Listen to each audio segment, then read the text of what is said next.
Bom dia, meus amados irmãos, irmãs. Vamos abrir as nossas Bíblias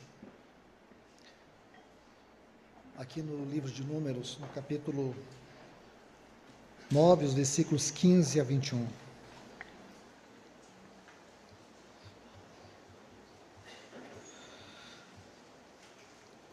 Dentro de tudo que já ouvimos aqui, a palavra de ontem, quero poder, com a ajuda do Senhor, trazer uma cooperação e que essa cooperação possa se alinhar com a mente do Senhor.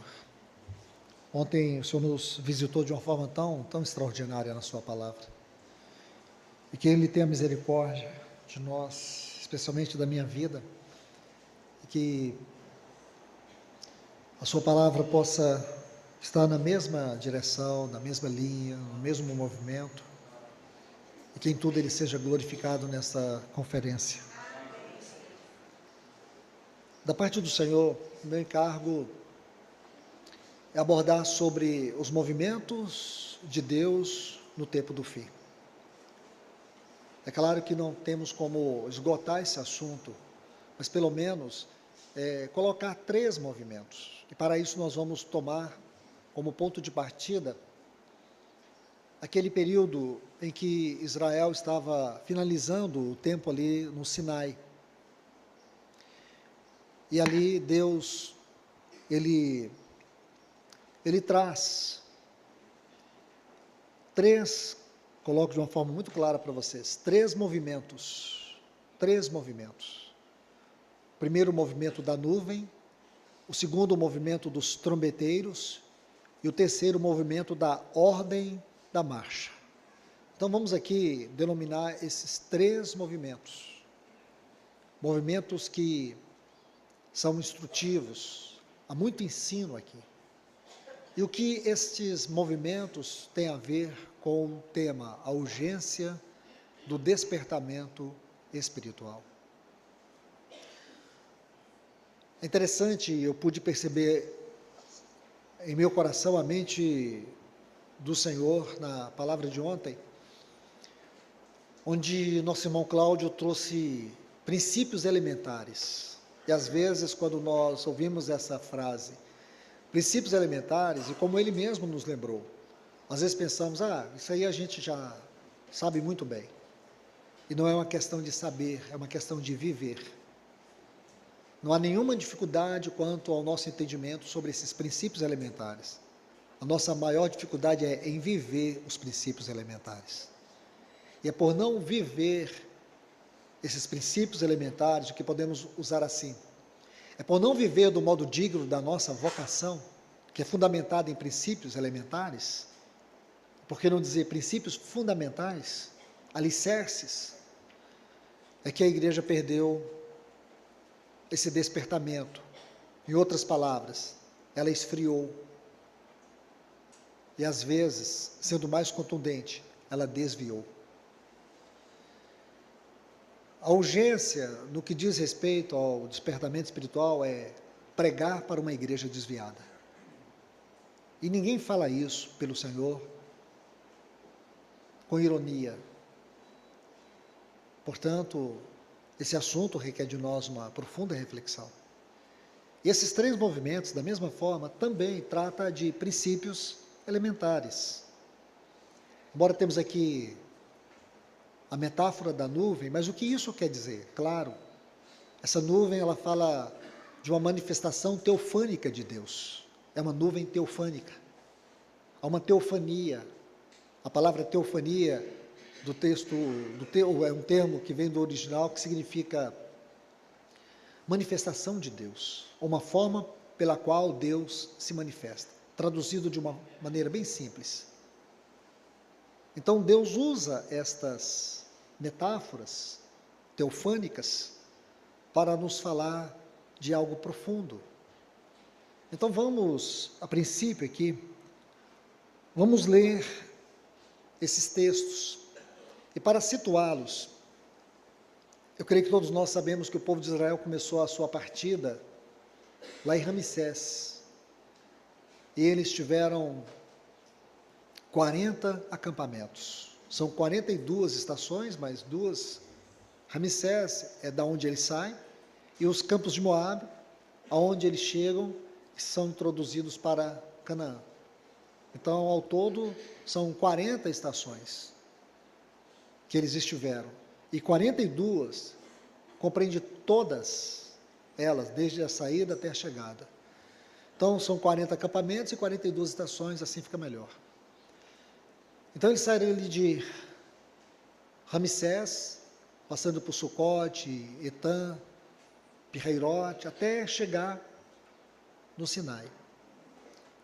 Todas estas 11 estações demandaram um período de 3 meses. Porém, é interessante que no Sinai, eles ficaram 11 meses. Nesses 11 meses, houveram muitos acontecimentos distintos. Em primeiro lugar, houve a visão da casa e do sacerdócio. Durante esse período de 11 meses, Moisés subiu 11 vezes ao Sinai. E nessas 11 subidas, Deus tratou com ele 11 temas. Então imagine a riqueza que foi esse período de 11 meses.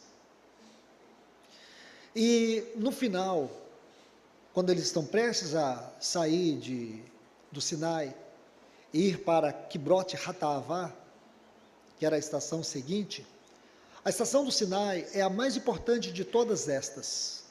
É a mais importante. É claro, por tudo que eu falei para vocês. Não somente foi um tempo de revelações, de colocar alicerces, mas também houve ali períodos tristes. Um deles está registrado em em Êxodo capítulo 32. Êxodo capítulo 32. Nós temos ali quando os filhos de Israel levantaram um bezerro de ouro. E eles cultuaram em torno daquele bezerro. Foi uma tragédia, uma grande tragédia. Então, meus irmãos, agora ao final, depois de tantos tratamentos, de tantas revelações, Deus vai colocar aqui a metáfora da nuvem, o chamado dos trombeteiros e o princípio da peregrinação, a natureza da peregrinação, que é a ordem da marcha. Então nós vamos caminhar, se o Senhor permitir, dentro dessa direção. Por isso eu quero que vocês, por favor, venham comigo aqui para o capítulo 9 do livro de Números.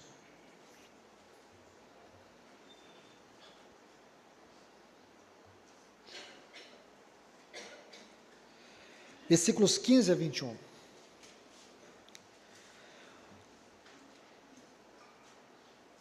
No dia em que foi erigido o tabernáculo, a nuvem o cobriu, a saber, a tenda do testemunho. E à tarde estava sobre o tabernáculo uma aparência de fogo até a manhã. Assim era de contínuo. A nuvem o cobriu e de noite havia aparência de fogo. Quando a nuvem se erguia sobre a tenda, os filhos de Israel se punham em marcha. E no lugar onde a nuvem parava, os filhos de Israel se acampavam. Segundo o mandado do Senhor, os filhos de Israel partiam e, segundo o mandado do Senhor, se acampavam. Por todo o tempo em que a nuvem pairava sobre o tabernáculo, permaneciam acampados. Quando a nuvem se detinha, muitos dias sobre o tabernáculo, então os filhos de Israel cumpriam a ordem do Senhor e não partiam. Às vezes a nuvem ficava poucos dias sobre o tabernáculo. Então, segundo o mandado do Senhor, permaneciam, e segundo o mandado do Senhor, partiam. Às vezes, a nuvem ficava desde tarde até amanhã, quando pela manhã a nuvem se erguia, punham-se em marcha, quer de dia, quer de noite, erguendo-se a nuvem, partiam. Senhor amado, nós te entregamos esta palavra, Senhor, porque ela é tua, e que ela seja tua, e que o Senhor fale ao nosso coração, Senhor, que o Senhor nos leve a ver nestas palavras um pouco da tua face, um pouco daquilo que é a tua mente para nós nesses dias. Senhor, venha nos transpassar com o poder e com a vida da tua palavra. Em nome de Jesus, nós te rogamos, em nome de Jesus, ajuda-nos, Senhor. Amém. Então, meus amados, vamos estudar do ponto de vista escriturístico um pouco da doutrina que envolve esta nuvem.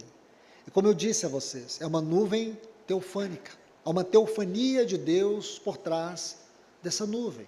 Não é algo tão simples como nós podemos imaginar, mas é algo que carrega em si muitos ensinamentos. E por quê?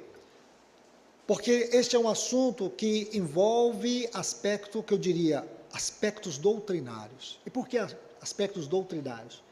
Porque não são aqui textos colocados isoladamente. Se você pegar o assunto da nuvem, por que eu digo que ela é doutrinária? O assunto é doutrinário, porque você vai percorrer toda a Bíblia, até Apocalipse. Você vai ver a menção que a palavra de Deus traz para nós sobre esse assunto. Então precisamos ir com muita calma, sem pressa alguma.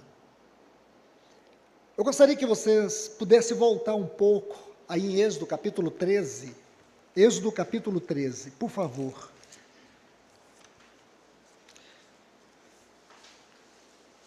Êxodo capítulo 13. Vamos ler os versículos 20 e 22. E por que estou fazendo isso? Porque eu quero ajudar os irmãos a fazer uma construção em sua mente, em seus estudos, suas anotações aí, sobre este assunto. E gostaria de expor, como disse, de forma bem doutrinária. É claro que não vamos poder explorar todos os textos, mas vamos buscar alguns textos e como que se empilhássemos um sobre o outro, e assim ajudá-los a construir esta interpretação teofânica de Deus na nuvem. Vamos lá, Êxodo capítulo 13, os versículos 20 e 21. Tendo, pois, partido de Sucote, acamparam-se em Etã, à entrada do deserto. Observe, o Senhor ia adiante deles. Essa frase é uma frase que ela não pode, de forma alguma, ser ignorada. É claro que numa leitura simples, nós não vamos perceber o que existe por detrás dela. Nessa frase, o Senhor ia adiante deles. De acordo com o texto hebraico original, essa frase não existe dessa forma, ela não foi escrita dessa forma. No texto hebraico está assim, e a face do Senhor ia adiante deles. Isso muda tudo aqui no texto. No hebraico, se você buscar a palavra adiante, é peniim, que é uma palavra hebraica para face. Então, a face do Senhor ia adiante deles. Então, nós podemos perceber o quanto a leitura bíblica em seu texto original é extremamente e gloriosamente profunda. A face do Senhor ia adiante deles durante o dia, numa coluna de nuvem. Então você perceba por que vamos começar por aqui? É como se eles pudessem olhar para cima e ver o quê? Naturalmente, eles olhavam e diziam, há uma nuvem sobre nós. Porém, espiritualmente falando, eles poderiam dizer, a face de Deus está voltada para nós. Nós estamos debaixo da face de Deus. A ideia é que a Bíblia é um amontoado de escritos desconexos, partiu do inferno. Dentro do período que estamos vivendo, que chama-se período pós-moderno, o pós-modernismo começou ali, nas grandes universidades da Europa, após a queda do Muro de Berlim. E penso que nós não damos muita importância para isso. Eu mesmo, durante muito tempo, ignorava e achava que essa frase, pós-modernismo, não passava de um chavão de retórica. Às vezes as pessoas queriam mostrar um certo brilhantismo na exposição, usava essa frase como se fosse um chavão retórico. E não é, irmãos. Quando você estuda o movimento pós-moderno, o pós-modernismo, que ele tem agora uma irmã gêmea que chama modernidade, que está muito ligada a esse mundo digitalizado no qual todos nós estamos inseridos, e nós sabemos os efeitos colaterais, devastadores, daquilo que é a modernidade, que nós temos muito mais como amigo do que como inimigo, e eu não posso negar que existem muitas e muitas e muitas coisas boas dentro disso, mas o que existe, o espírito que está por detrás disso, é o mesmo espírito que está detrás do movimento pós-modernismo. Um dos pilares do pós-modernismo é que não existe verdade absoluta. E a intenção dos pais do pós-modernismo era desestruturar todo o pensamento que caracterizava tanto o iluminismo como o marxismo. Eu não quero ficar muito tempo aqui, mas eu quero colocar essa pequena nota. Porém, irmãos, quando você estuda hoje esses efeitos devastadores do pós-modernismo, você vai chegar à conclusão que o maior e mais terrível efeito desse movimento filosófico, que tinha muito a ver com a estética, com a cultura e com a filosofia, com o modo de pensar, afetou o pensamento cristão. Então, muitos autores cristãos têm se desgastado para poder abrir os olhos da igreja, especialmente no tempo que vivemos. Porque é como uma erosão silenciosa, você não percebe.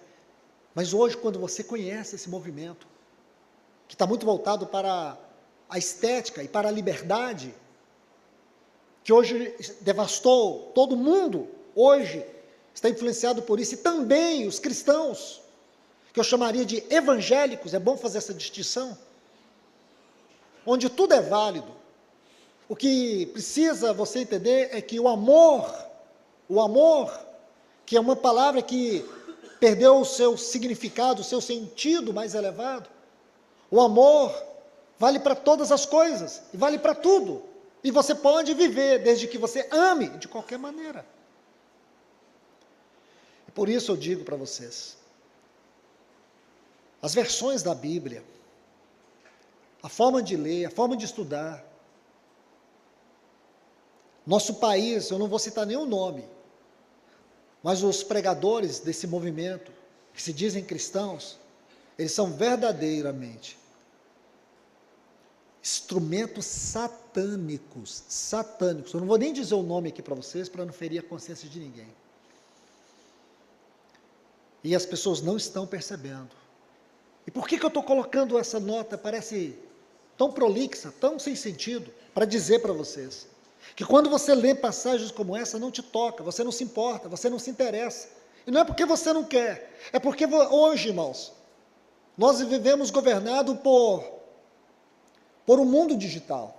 Hoje todo mundo é especialista em tudo, como o nosso irmão Cláudio disse ontem. Você está pregando aqui, isso já me aconteceu, com certeza aconteceu com ele muitas vezes. Os irmãos terminam, irmão, mas essa palavra que você falou aqui no hebraico, o que diz aqui meu aplicativo? Não diz a mesma coisa. Eu falei, é mesmo, é. Eu falei, você sabe ler um lexo hebraico? Não, mas o que é lexo? Eu falei, não, então você me responde o que é lexo, depois eu te respondo sobre a palavra. Não sabe o que é isso? Não sabe. Literaliza tudo. Então, hoje está dessa forma. A gente tem quase que falar, irmãos, por favor, desligue seus celulares aí e abra só a sua mente. De verdade, irmãos. Então, nós temos que fazer um retorno à leitura profunda da palavra de Deus. E não é tanto o que você lê sobre ela, é o quanto ela lê dentro de você. É o quanto ela fala dentro de você. Então, aqui nós estamos diante de verdades preciosas. Então, a face do Senhor ia diante deles. Vamos para mais um capítulo à frente, capítulo 14. Veja os versículos 19 e 20.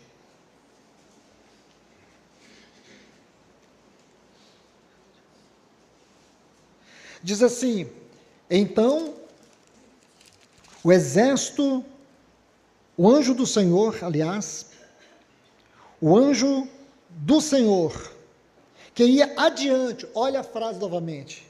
Esse anjo, ele é chamado em Isaías do anjo da face de Deus. O anjo da face de Deus. Ah, irmãos, como é lindo isso, mas eu não posso me deter aqui, senão eu vou virar para outra direção. O anjo de Deus, que ia diante do exército de Israel, se retirou e passou para trás deles. Também a coluna de nuvem se retirou de diante deles e se pôs atrás deles, e ia entre o campo dos egípcios e o campo de Israel. Veja, o Senhor era guarda, e o Senhor também era retaguarda do seu povo, através do movimento desta coluna de nuvem. Então vamos avançar. Agora vamos partir para uma viagem na palavra de Deus, estudando de forma doutrinária esse assunto. Quero colocar esses dois textos para abrir esse caminho para nós, digamos assim. Porque quando você estuda o Pentateuco, existe 41 menções dessa nuvem. Percebe, irmãos? 41 menções. Só no livro de Ezequiel existe 10 menções. Se você parar para estudar o movimento da nuvem, somente dentro do livro do profeta Ezequiel, você vai ficar assombrado. Mas vamos pegar alguns textos apenas. Não tem como a gente ler todos os textos. Ao todo, na Bíblia você vai encontrar 90 menções, 90 textos na Bíblia sobre a nuvem. Agora, por favor, vamos para os livros poéticos. Vou considerar os dois textos que lemos como se nós já tivéssemos passado pelo Pentateuco. Vamos agora para os livros poéticos. Jó, capítulo 26 e o versículo 9. Jó, capítulo 26 e o versículo 9.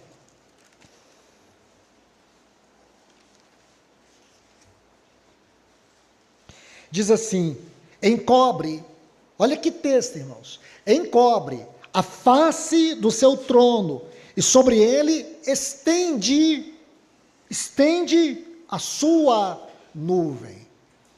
Amados irmãos e irmãs, preste bastante atenção. A Bíblia não é um amontoado escriturístico de coisas que são jogadas de qualquer maneira. Longe disso.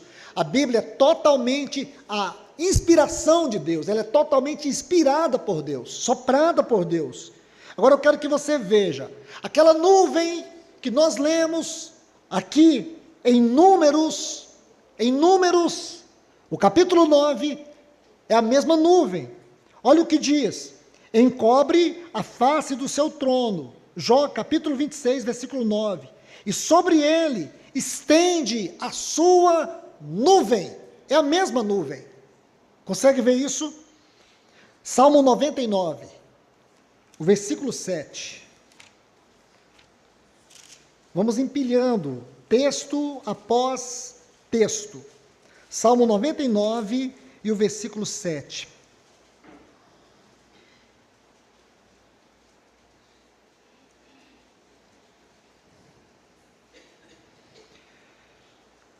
Falava-lhes na coluna da nuvem. Não era só a nuvem da face, não era só a nuvem que cobriu o trono, mas também era a nuvem que representava a voz de Deus. Falava-lhes na coluna de nuvem, e eles guardavam os seus mandamentos e a lei que lhes tinha dado. Vamos para os livros proféticos. São 17 menções só nos livros proféticos. Isaías capítulo 4, versículo 5. Isaías capítulo 4, versículo 5. Criará o Senhor, Isaías capítulo 4, versículo 5.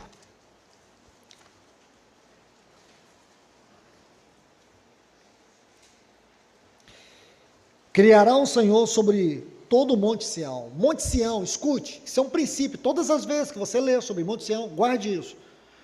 Sião é o pensamento mais elevado que Deus tem acerca do seu povo. Sião tem a ver com o sentimento de Deus em relação ao seu povo. Sião é uma figura da igreja, do povo de Deus, no sentido mais elevado da definição. Guarde isso. Porque todas as vezes que você lê sobre Sião na Bíblia, isso saltará dentro de você. Então diz: criará o Senhor sobre o seu povo, sobre a sua casa, sobre o Monte Sião, e sobre todas as suas assembleias, uma nuvem de dia e fumaça, e resplendor de fogo chamegante à noite. Porque sobre toda, aí o sentido é, sobre todas as suas assembleias, ou sobre o seu Monte Sião, se estenderá um dossel em um pavilhão. O que ele quer dizer assim? Haverá glória, dossel e pavilhão. A tradução no hebraico é: haverá glória e proteção sobre as suas assembleias.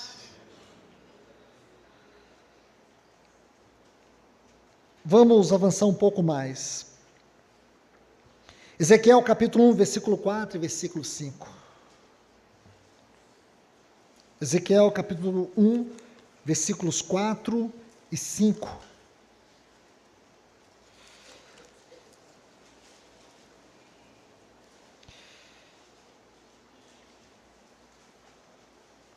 Olhei, e eis que um vento tempestuoso vinha do norte, e uma grande nuvem, com fogo, e revolver-se, e resplendor ao redor dela, e no meio disso uma coisa como um metal brilhante que saía do meio do fogo. Do meio dessa nuvem saía a semelhança de 4 seres viventes, cuja aparência era esta, tinha a semelhança de homem. Irmãos, esse texto aqui, especialmente esse versículo 5, vai mostrar sobre as 4 faces de Cristo, revelada nos 4 evangelhos. E eu vou parar por aqui, só para você ver a grandeza que tem o assunto dessa nuvem. Vamos avançar, irmãos. Eu sei que a tentação é grande para poder entrar nesse versículo 5, mas há uma grandiosidade aqui, irmãos. Só de você perceber a leitura, você vê que é algo tão maravilhoso. Vamos avançar lá para o Novo Testamento. A figura da nuvem, nos evangelhos e no livro de Atos, são 6 menções. A primeira, vamos lá, Mateus capítulo 17, o versículo 5. Mateus 17, 5 diz: falava ele ainda, quando uma nuvem luminosa os envolveu. E eis, vindo da nuvem, a mesma voz lá do Salmo 99, uma voz que dizia: este é meu filho amado, em quem se compraz a minha alma, a ele ouvi. Lucas 21, versículo 27. Lucas 21, versículo 27.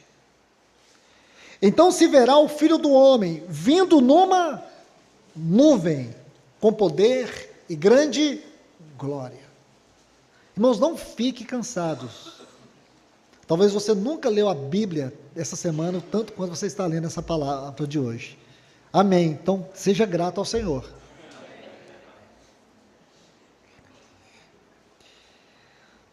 Atos capítulo 1, versículo 9. Dita estas palavras, foi Jesus elevado às alturas, à vista deles, e uma nuvem o encobriu dos seus olhos, uma nuvem. Vamos agora para os livros apostólicos. São 3 menções, vou citar 2. A primeira está lá, na primeira carta que Paulo escreveu aos Coríntios, no capítulo 10, versículo 1 e o versículo 2, está assim: ora, irmãos, não quero que ignoreis que nossos pais estiveram todos sob a nuvem. E o versículo 2, tendo sido batizados, assim na nuvem como no mar. E agora, por último, para a gente ter um pouco de descanso de tantos textos, vamos ver a nuvem dentro do livro de Apocalipse. São 5 menções em Apocalipse. Vamos ler 2. A primeira está no capítulo 10, versículo 1. Apocalipse capítulo 10, versículo 1. Está assim: vi o anjo forte descendo do céu, envolto em uma nuvem. Capítulo 14, o versículo 14.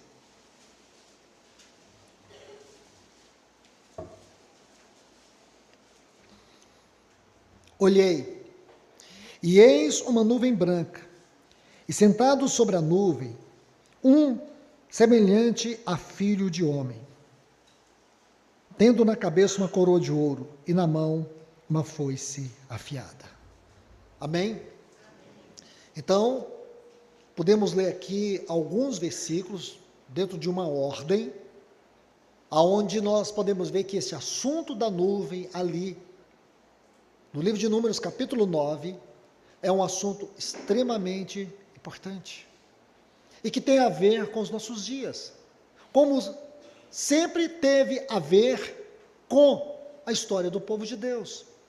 Repito mais uma vez, essa nuvem tem algo de divino na sua revelação, não era uma coisa comum, porque se há algo que nós precisamos levar a sério, e o Senhor nos falou isso, o Senhor nos lembrou muito bem, é sobre o aspecto eterno do nosso viver cristão. Porque o grande perigo hoje, irmãos, é que nós venhamos escolher o caminho da religiosidade, o caminho do espiritualismo. E isso, irmãos, não tem preço nenhum. Por quê? Porque espiritualismo e religiosidade você pode viver fingindo. Você pode viver tudo que diz respeito àquilo que chamamos de realidade espiritual, você pode viver só na superfície. Você pode viver de modo conveniente. Você pode viver para mostrar para as pessoas uma estética cristã, que de fato não é. Vida cristã é fruto, é vida.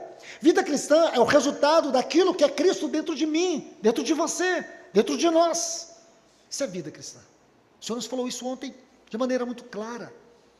É esse aspecto espiritual, celestial e eterno que deve caracterizar o povo de Deus, é que temos perdido. Nós temos perdido, irmãos. Deixa eu fazer uma prova bem prática com vocês.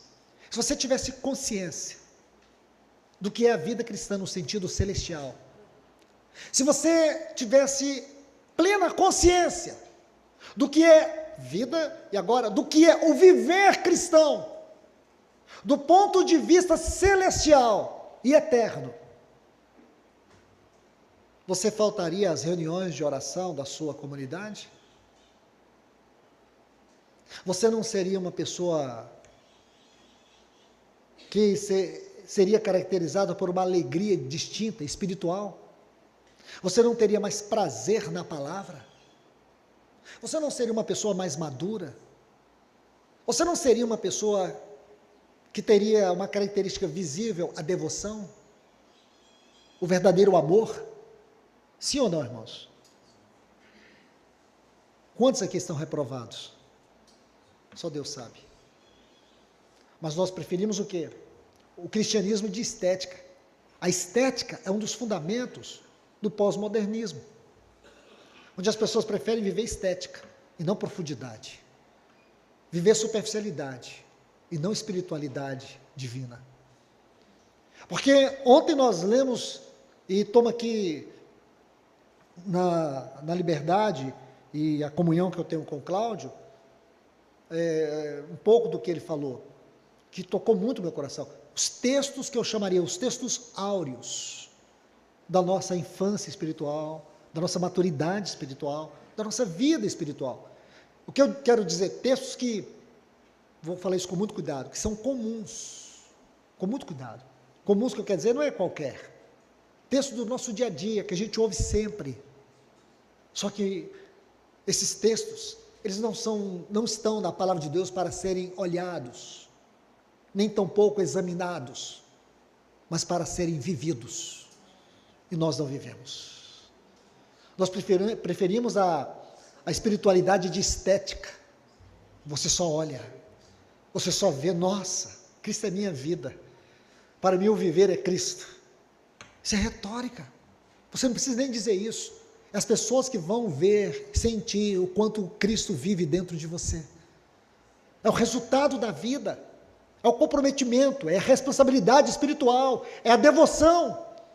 Então nós estamos falando da urgência de despertamento espiritual. Como ter a urgência do despertamento, como isso pode ser urgente na minha vida pessoal, em nossa vida congregacional, quando nós estamos derrubando todos os fundamentos. Isso é muito sério. Vamos pegar aqui pequenas partes daquilo que nós já lemos. Voltemos para Jó, capítulo 26, versículo 9. Vamos examinar um pouco esse texto. Que o Senhor nos permita entrar um pouco dentro dele. Vamos ver essa teofania, esse revelar, esse manifestar de Deus. Teofania tem a ver com isso, com revelação e com manifestação de Deus. Então, por favor, tire esse lado acadêmico dessa palavra, esse lado intelectual dessa palavra, filosófico dessa palavra. Vamos trazer o lado espiritual. O que é uma teofania para nós? É uma manifestação de Deus, é uma revelação, é como, essa palavra explica sobre o como da revelação de Deus. O que é teofania? É a palavra que explica para nós o como da revelação de Deus. Então ele diz: encobre a face do seu trono e sobre ele estende a sua nuvem. Ele encobre a face, que seria assim no texto hebraico. No texto hebraico está assim: ele encobre a sua face no seu trono. A face de Deus está escondida. Nós sabemos que Deus é Espírito, ele não pode ser visto. Mas o que Jó está dizendo? Que Deus, ele cobre a sua face, ninguém poderá vê-lo. Mas tem uma nuvem que encobre a sua face em seu trono. Aí aqui, voltando para Salmo 99, 7, falava-lhes na coluna de nuvem. Aqui está. Porque, como eu disse, teofania, presença, aparência e a revelação da glória de Deus. Então, o que quer dizer esta nuvem? Ela fala da presença, ela fala da manifestação e ela fala da revelação de Deus. Meus irmãos, falo isso com muito cuidado, mas eu espero que vocês entendam. Será que hoje nós, que podemos dizer assim, nascemos de novo, não nascemos de novo em uma mudança de identidade religiosa, saímos do catolicismo e agora estamos no cristianismo. Nós não nascemos de novo no sentido doutrinário. Antes eu era calvinista. Hoje eu sou arminiano. Não é esse tipo de mudança, não é esse tipo de nascimento. O novo nascimento é que aquela semente eterna da vida, incriada, indestrutível, a vida que venceu a morte, a vida que venceu o inferno, a vida que venceu Satanás e todos os seus asseclas, essa vida, que é a vida do próprio Deus, que nos foi doada em seu Filho Jesus, e que o Espírito Santo a trouxe e fez habitar dentro de nós, isso é novo nascimento. Isso caracteriza você? Isso caracteriza você? Isso nos caracteriza, irmãos? Podemos levantar as mãos aqui, não precisa ninguém levantar a mão, pelo amor de Deus, e dizer assim: nasci de novo, eu sou uma nova criatura, as coisas velhas já passaram, eu tenho a semente eterna da vida de Deus, que se tornou um lugar da habitação de Deus, por meio do Espírito Santo. Sim, então nós podemos dizer, existe uma nuvem de glória, existe uma nuvem da manifestação, existe uma nuvem da presença de Deus sobre a minha vida, sobre a nossa vida. Quando nós nos reunimos, como disse o nosso Senhor Jesus, quando 2 ou 3 estiverem reunidos em meu nome, ali eu estarei no meio deles. Nós podemos afirmar, irmãos, que o Senhor Jesus está nesse lugar. Quando nós nos reunimos em nossas comunidades, em nossas casas de comunhão, o Senhor está ali, a nuvem da presença do Senhor está ali. Sabe por que nós necessitamos urgentemente de um despertamento espiritual? É porque a nuvem foi, e muitos de nós ficamos. A nuvem se moveu, e nós nem sabemos aonde estamos. Sabe por que esse tema se faz necessário, irmãos? Esse tema nunca poderia fazer parte de uma conferência do povo de Deus. É porque nós temos perdido a característica do viver como um povo celestial. Quando eu olho para esse tema, eu sinto uma profunda vergonha da minha vida. Então seria muito simples aqui trazer 3 palavras, a gente ir embora e vamos marcar já a nova conferência. Eu acho que isso seria, irmãos, uma atitude vil, leviana. Meus irmãos e irmãs, eu quero chamar a atenção de vocês. Por que nós estamos tratando desse tema? Será que esse tema é para alguns?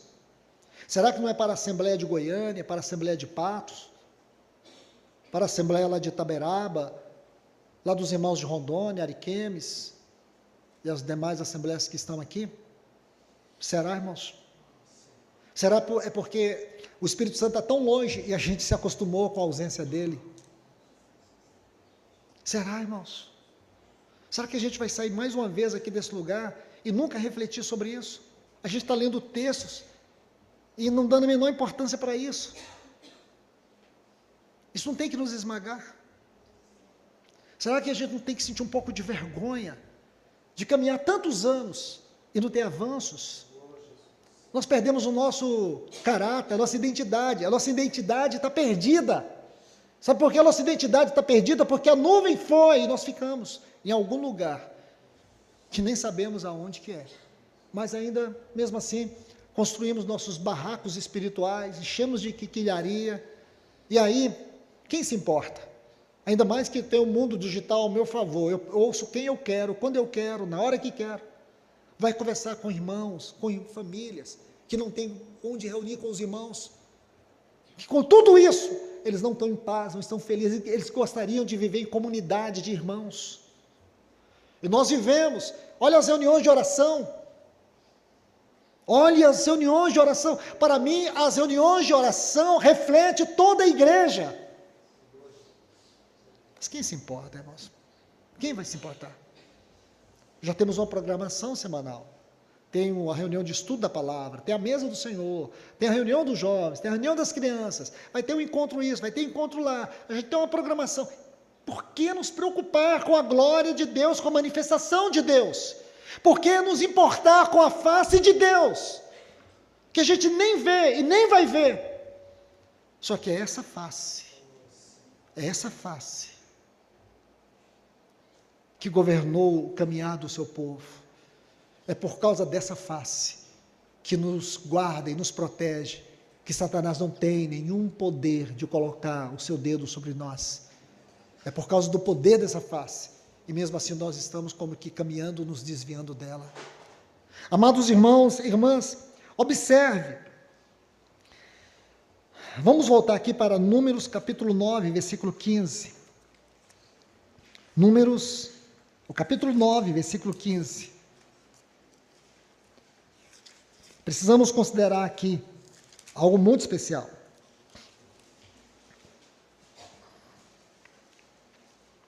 Está assim, Números capítulo 9, versículo 5. Eu quero que esse versículo fique cravado no seu coração. No dia que foi erigido, levantado, construído o tabernáculo, observe, a nuvem o cobriu, a saber, a nuvem do testemunho. E à tarde estava sobre o tabernáculo uma aparência de fogo até amanhã. Vamos aqui observar detalhes. Eu quero que você veja aí as palavras cobriu e aparece. A nuvem cobriu e depois, bem na frase final, aparência. Essas duas palavras nos trazem a ideia do sobrenatural que deve haver no meio do povo de Deus. Por que despertamento? Irmãos, por que o despertamento? Por que a urgência, a necessidade do despertamento espiritual? Sabe por quê, irmãos? Porque nós perdemos o caráter sobrenatural, a nossa condição sobrenatural do povo de Deus. Nós perdemos. Observe, a palavra cobriu aqui, a nuvem cobriu. No texto hebraico, essa palavra significa ocultou. Ocultou. Então, a nuvem cobriu, ela ocultou, ela escondeu, ela envolveu o tabernáculo. Então, quando eu estou falando de nuvem, eu estou falando de quê, irmãos? eu estou falando da manifestação, eu estou falando da presença, eu estou falando da revelação, eu estou falando da glória de Deus. Essas 4 palavras, por favor, coloque aí, guarde. Quando você lê a palavra nuvem, você vai falar de manifestação, você vai falar da presença, você vai falar da revelação, você está falando da glória de Deus. Estas 4 palavras definia o que era Deus para eles, definia o que eles deveriam desfrutar. E por que perdemos, irmãos? Porque é tão difícil ter irmãos e irmãs comprometidos com a oração, com a comunhão. Porque é praticamente impossível encontrar uma igreja que tenha uma reunião em torno da centralidade de Cristo. Por que precisamos de tantos apetrechos? Por que precisamos de tantas ferramentas, subterfúgios, para ver se um espírito baixa, desce, faz algo conosco? É porque nós temos perdido a revelação, a manifestação, a presença e a glória de Deus. Aí, irmãos, a necessidade de tratarmos o despertamento, mas tem uma palavra ali, que ela dá a tônica, urgência. É urgente. Eu não acredito que o Senhor Jesus vai vir buscar uma igreja acomodada, laodiceana, uma igreja mundana, uma igreja fria, uma igreja diferente à sua palavra, cristãos que amam mais o mundo do que a Deus, cristãos que têm tempo para tudo, mas Deus não é a sua prioridade. Suas preferências, seus desejos estão sobre aquilo que é material deste mundo, é efêmero.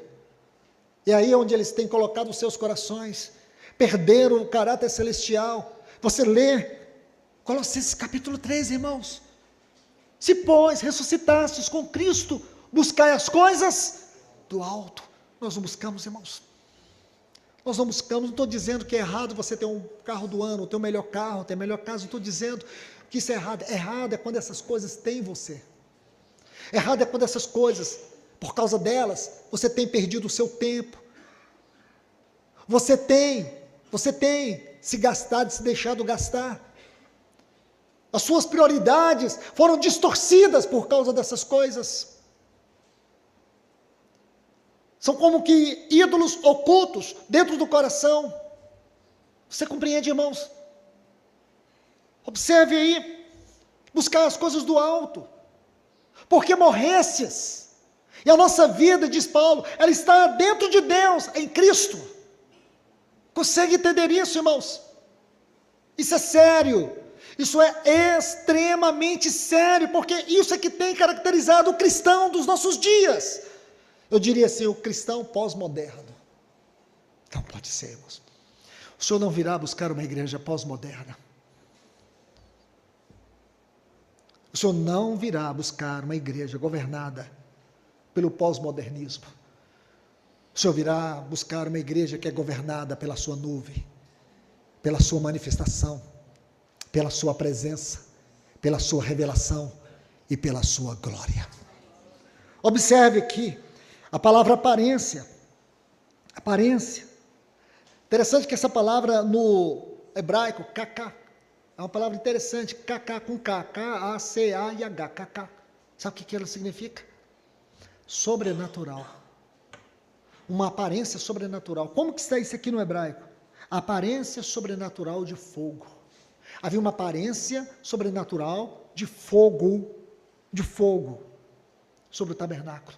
Então havia aqui duas coisas. Vamos tentar entender esse texto. Quando aquele tabernáculo, quando eles caminhavam ali na peregrinação, aquele tabernáculo estava sendo conduzido, a nuvem o cobria, e à noite, uma aparência sobrenatural de fogo estava sobre eles. Que coisa linda, irmãos. A igreja perdeu isso, irmãos. A igreja perdeu isso. Eu arrepio quando eu ouço os irmãos dizer assim, nossa cobertura espiritual é os irmãos tal. É mesmo, irmão. Você está precisando dessa cobertura mesmo? Você está Prefira outras coberturas. Que absurdo, irmãos. Nós perdemos isso, a gente ouve tanta coisa absurda no meio do povo de Deus que dizem que estão caminhando em direção aos céus, para uma vida eterna, para o reino de Deus. Observe isso, irmãos. Nós perdemos o caráter sobrenatural. E foi aí que movimentos pentecostalistas distorceram tudo, os dons, os ministérios. Os dons se tornaram o quê? Propriedade particular do espiritualista. Os dons se tornaram ferramentas espiritualistas. E os ministérios se tornou um clérigo. Satanás entrou em tudo isso, sabe por quê? Porque a igreja perdeu o sobrenatural. Porque enquanto nós nos mantivermos debaixo da nuvem, cobertos pela nuvem, manifestação, presença, revelação e glória de Deus, a manifestação de Deus trará o aspecto sobrenatural. Aquilo que o Senhor Jesus disse que for ligado na terra, terá sido ligado nos céus. Como é possível isso? Esta é a condição sobrenatural do povo de Deus.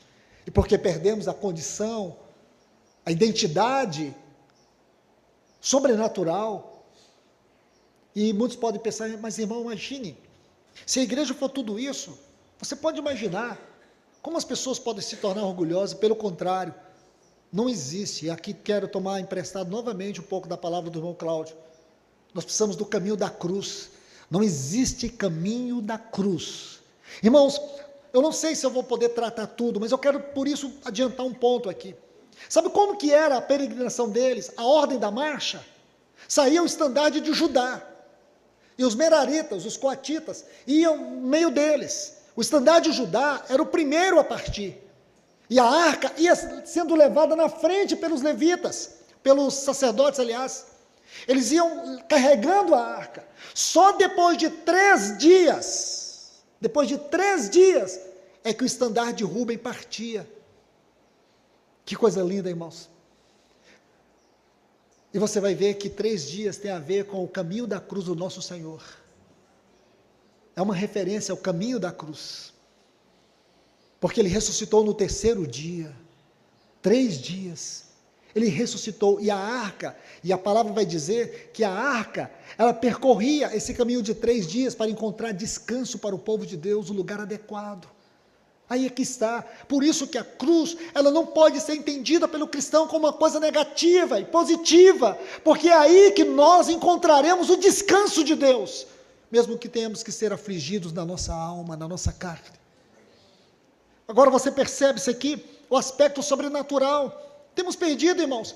Então precisamos de pastores coach, bons palestrantes, animadores de auditório para conduzir o louvor. Não é verdade? Não tem o Espírito Santo, irmãos. Então nós podemos pegar o pregador da moda.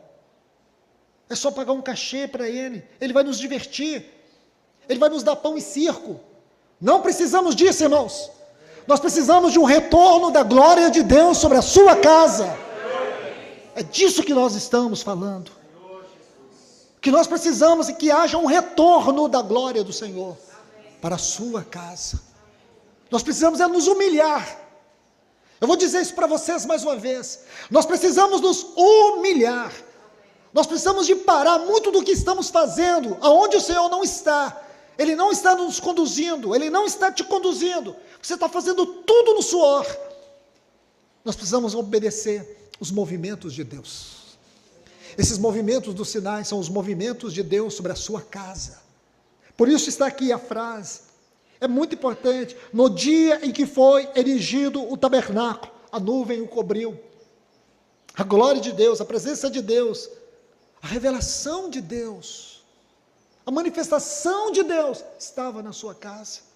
Irmãos, aonde está a manifestação de Deus entre nós?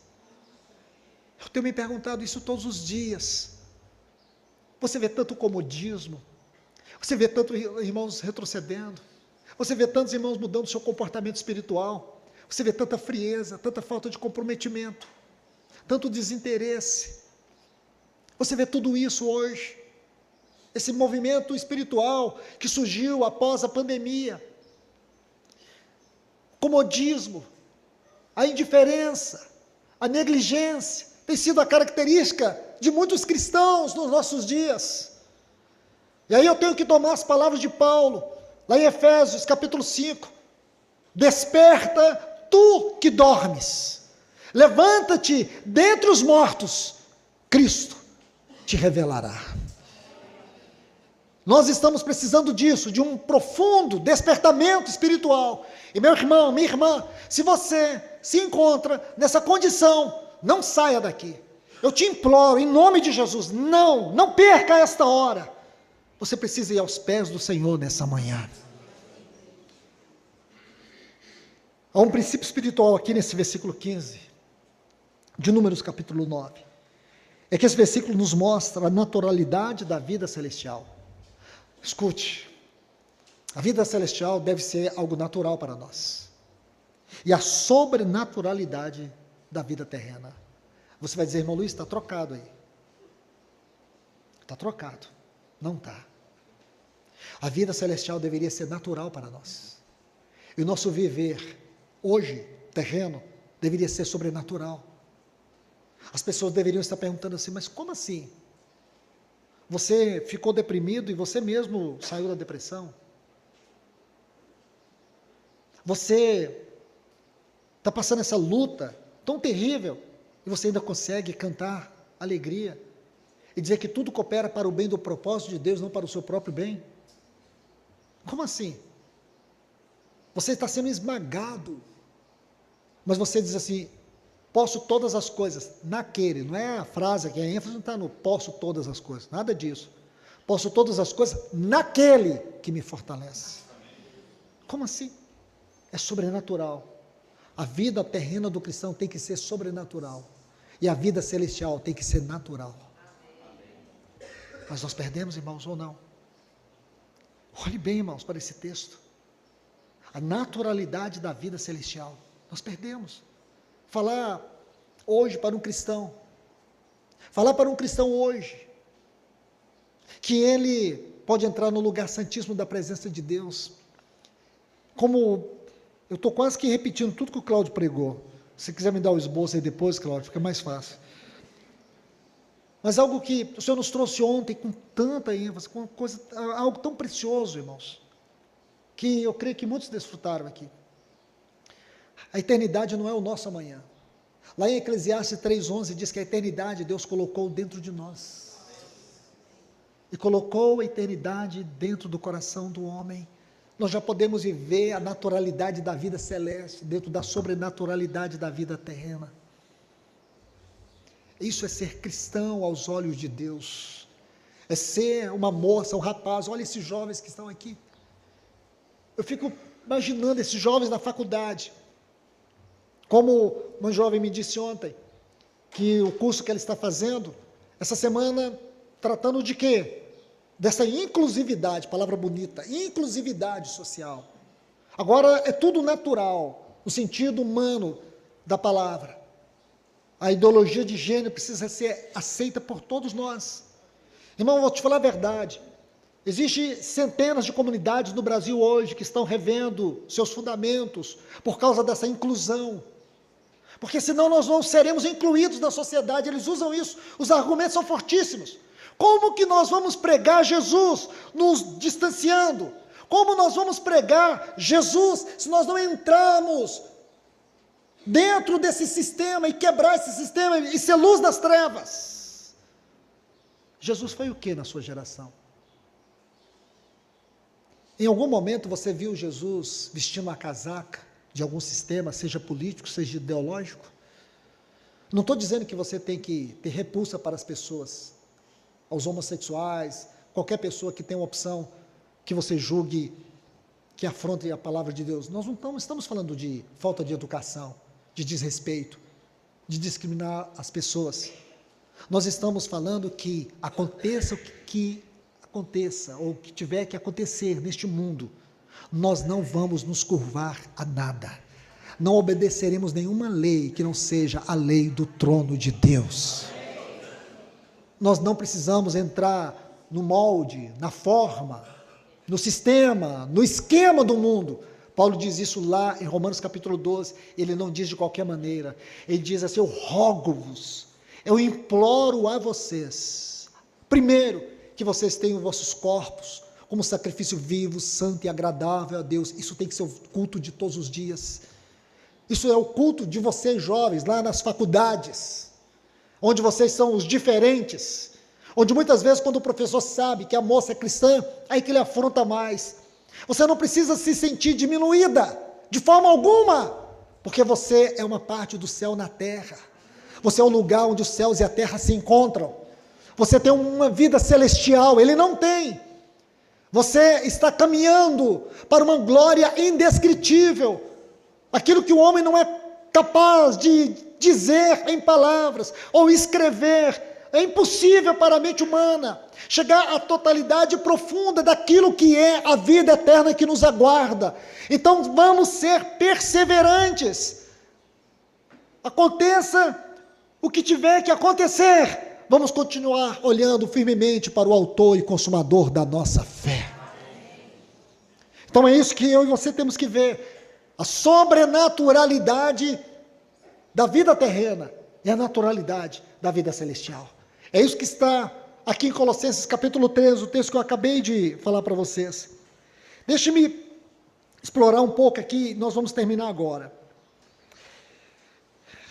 Essa frase, aparência de fogo, então ela nos revela a sobrenaturalidade da vida da igreja. Sobrenaturalidade da vida da igreja. Isso aconteceu lá no Pentecoste.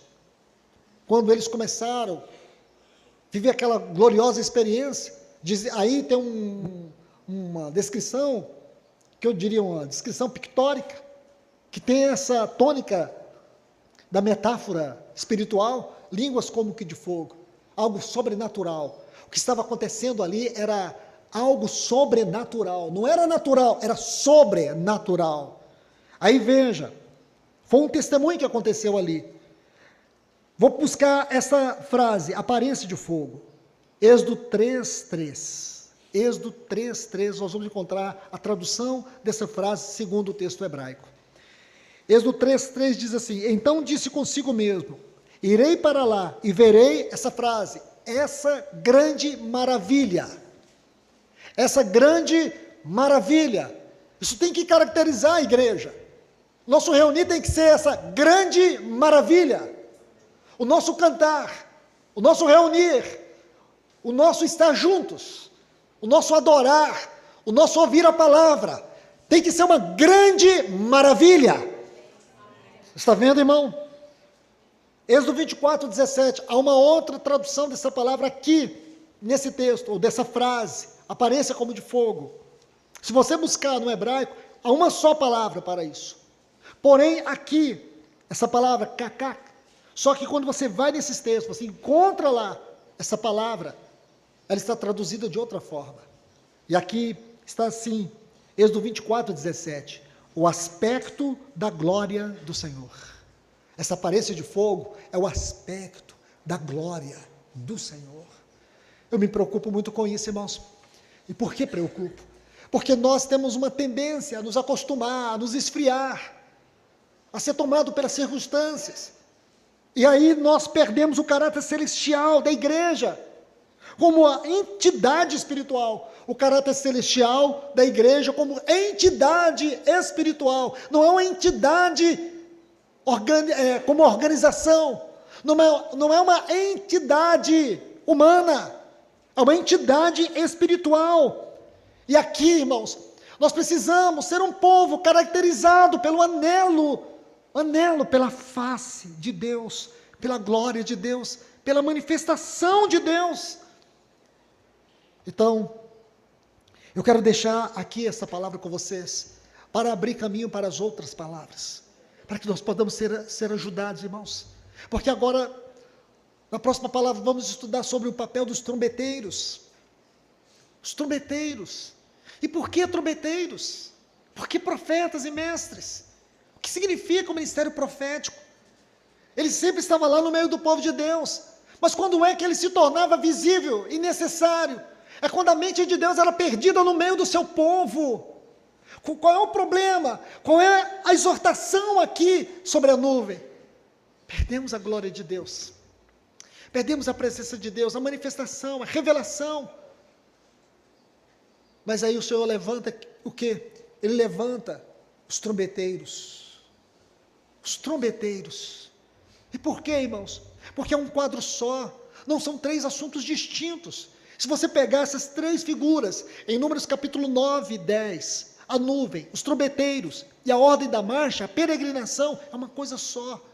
Essas coisas devem funcionar de forma simultânea. Um vai sendo ligado ao outro. E o que quer dizer isso, irmãos?